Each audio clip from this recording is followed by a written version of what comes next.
మీరు ఎప్పుడైనా ఎక్కడైనా గోపురం ధ్వజస్తంభం లేని గుడిని చూసారా? నేనైతే ఈ ప్రసిద్ధి చెందిన ఈ కొండగురవయ్య స్వామి టెంపుల్ అయితే చూసాను. టెంపుల్ ఫుల్ డీటెయిల్స్ కోసం లాస్ట్ వరకు వీడియో చూసేయండి. లాస్ట్ లో అయితే డీటెయిల్స్ చెప్పేస్తాను. వీడియోలోకి వెళ్ళిపోదాం, వచ్చేయండి. ఇంకా లాస్ట్ వీడియోస్ మీరు చూసినట్టే ఇంకా పొంగల్ తీసుకొని గుడి దగ్గరకు వచ్చేసాం కదా. ఇంకా పొంగల్ తీసుకొని 3 ప్రదక్షిణ చేసిన తర్వాత ఇంకా పోతులను అయితే తీసుకొని టెంపుల్ దగ్గరకు అయితే వెళ్ళాము.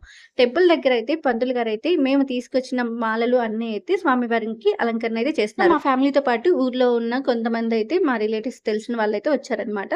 సో అందరం కలిసి స్వామివారి దర్శనానికి అయితే వచ్చాము. ముందుగా ఇక్కడ కొండగురు స్వామి అలంకరణ చేసిన తర్వాత వెనకాల మనకి శివయ్య గుడి ఉంది, అక్కడ కూడా అలంకరణ చేస్తారు. ఈ టెంపుల్ వచ్చేసి మన పల్నాడు జిల్లాలోని చాలా ప్రసిద్ధమైన టెంపుల్ అండి. మేమైతే ఇప్పుడు ఈ టెంపుల్ కి మొక్కు తీర్చుకోవడానికి అయితే వెళ్ళాము. కానీ ఇక్కడ ప్రతి సంవత్సరం సంక్రాంతి తర్వాత ఈ తిరునాళ్ళు అయితే చాలా గ్రాండ్ గా అయితే చేస్తారు. లాస్ట్ వీడియోస్ లో నేనైతే ఈ టెంపుల్ గురించి, ఈ తిరునాళ్ళ గురించి అయితే వీడియోస్ చేశాను. ఎవరైనా వీడియో చూడకపోతే ఒకసారి వెళ్ళి చెక్ చేయండి. అండ్ ఇక్కడ మేమైతే ఈ టెంపుల్ కి మొక్కు తీర్చుకోవడానికి వచ్చాం కదా. ఆ టెంపుల్ అండ్ మొక్కు వచ్చేసి మా బావగారిది అనమాట. చాలా చిన్నప్పుడు అయితే మొక్కున్నారు, కానీ మర్చిపోయారంట.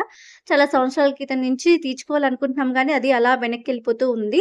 ఇంకా మేము తీసుకొచ్చిన బట్టలు అలాగే దండలు అన్ని స్వామి వారికి వేశారు. అలాగే పొంగల్ కూడా స్వామి వారికి చూపించారు. ఈ మిడుపులు వచ్చేసి మేకపోతులు కట్టాం కదా, అవి గుడి దగ్గరకు వచ్చిన తర్వాత తీసి పక్కన పెట్టారు. టెంపుల్ దగ్గర అర్చన అంతా అయిపోయిన తర్వాత మేకపోతులను అయితే ఇస్తున్నారనమాట. మేకపోతుల మీద ఫస్ట్ పసుపు నీళ్ళు అయితే చల్లారు. ఆ తర్వాత వాటర్ ఒక్కొక్కరికి అయితే వేశారనమాట. వేసినప్పుడు ఒళ్ళు జలదరిస్తే అంటే సెలవిస్తేనే మేకపోతులు స్వామికి ఇవ్వడానికి అవుతుంది, లేదంటే లేదు అనేసారు.